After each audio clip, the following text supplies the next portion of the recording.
Hi, good evening po sa lahat. Yan. Ngayong gabi, re-review tayo ng isang pabango. So, eto siya. Eto.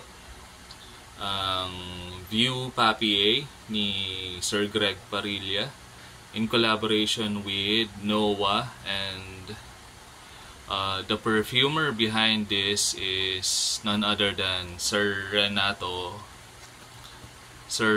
Lopena Jr. So intro, yun nga, bakit ko pinili itong pabango na to? Kasi ito yung first niche perfume ko. So in fact, ito yung first local niche perfume na meron ako. Kasi 'di ba? Mahilig tayo sa dupes and sa mga inspired perfume. So parang achievement na rin na magkaroon nito, na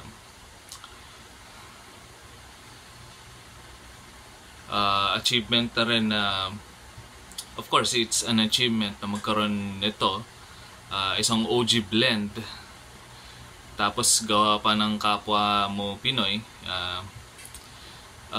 Gumamit pala si Sir Renato dito ng vetiver, which is endemic sa Pilipinas. Yun yung vetiver Pilipina.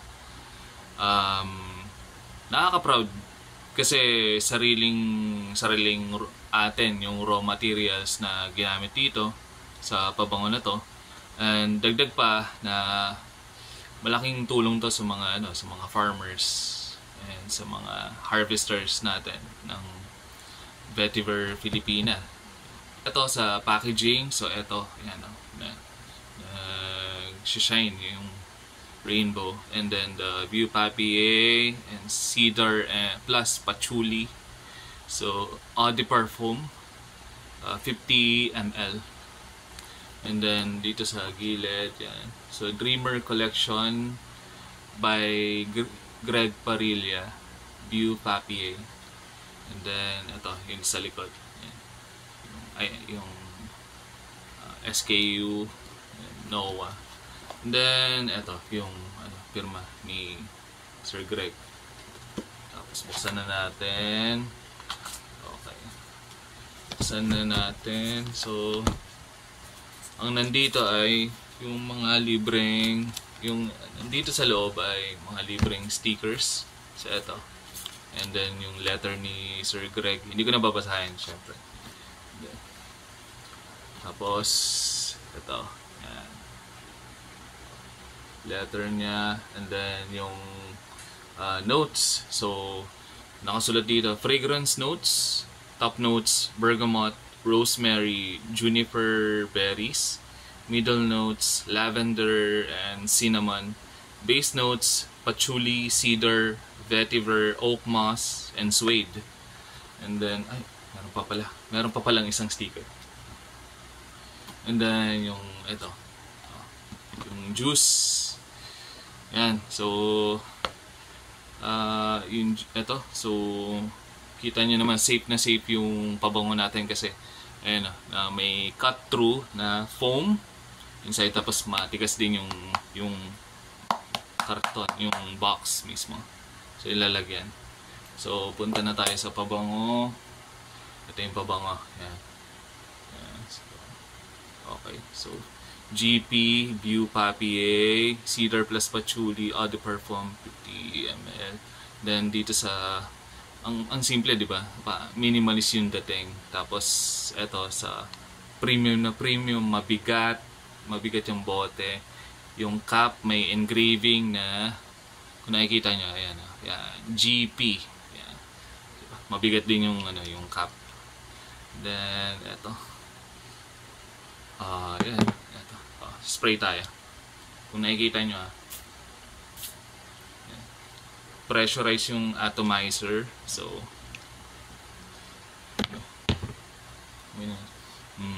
aromatic Fujier.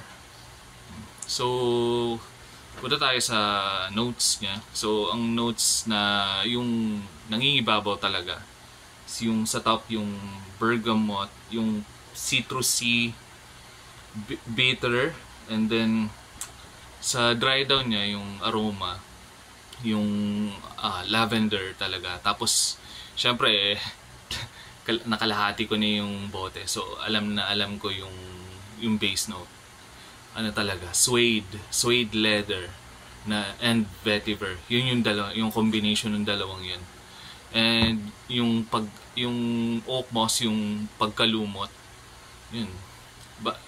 Nagko-complement talaga lahat. As in, ano talaga siya. Kakaiba yung amoy niya.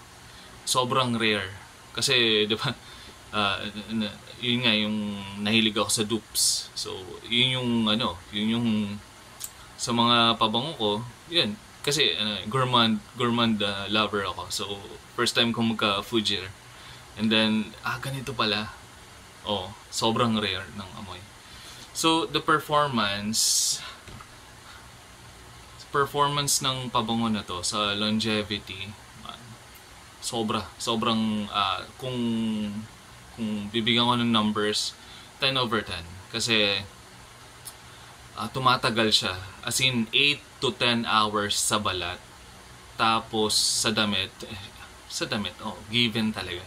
Until the next day, sa damit. Sa projection niya, man, this is a beast.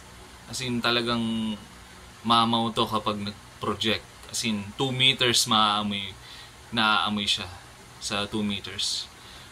Sa sillage, parang sa category na to, parang hindi ko pa siya mabibigay ngayon kasi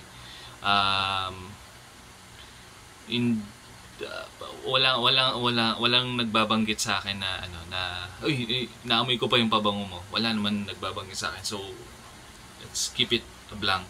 Then sa occasion, saan ba to bagay? Saan ba to bagay na okasyon? Saan ba to bagay? Bagay na bagay ito sa mga air-conditioned room, sa mga malalamig na lugar. So, bagay na bagay sa opisina, sa business meeting, sa malls kung magagala kayo ng jowa mo or ng asawa mo. So, and sa conclusion ko sa pabango na to, thoughts ko lang naman. So, this is my personal opinion. Sulit ba siya? Sulit ba siya sa 1,500 pesos?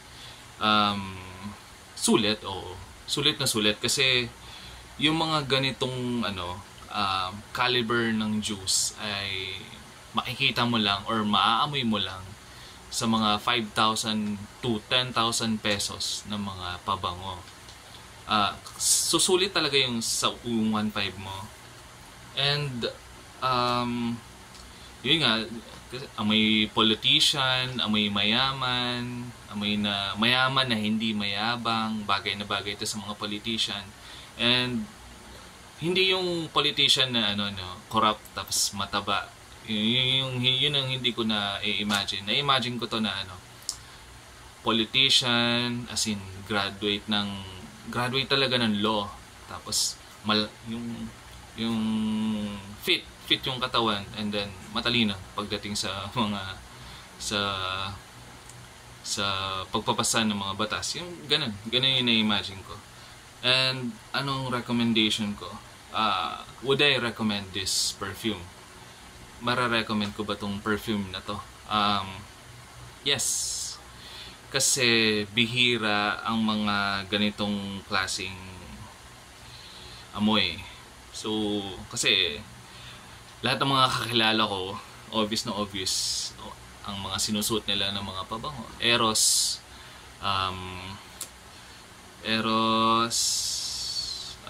Invictus, Aventus, Ultramal, mga ADG, Aqua di Gio, and Sauvage. So parang maiba naman, 'di ba? Siguro wala namang mali na mag-support sa local perfumery. Dapat nga support natin sila kasi dapat nga todo promote tayo sa mga ganitong mga pabango kasi locally made, 'di ba? So And yun lang. Yun lang. Thank you sa pakikinig. Salamat. Thank you. Thank you for watching.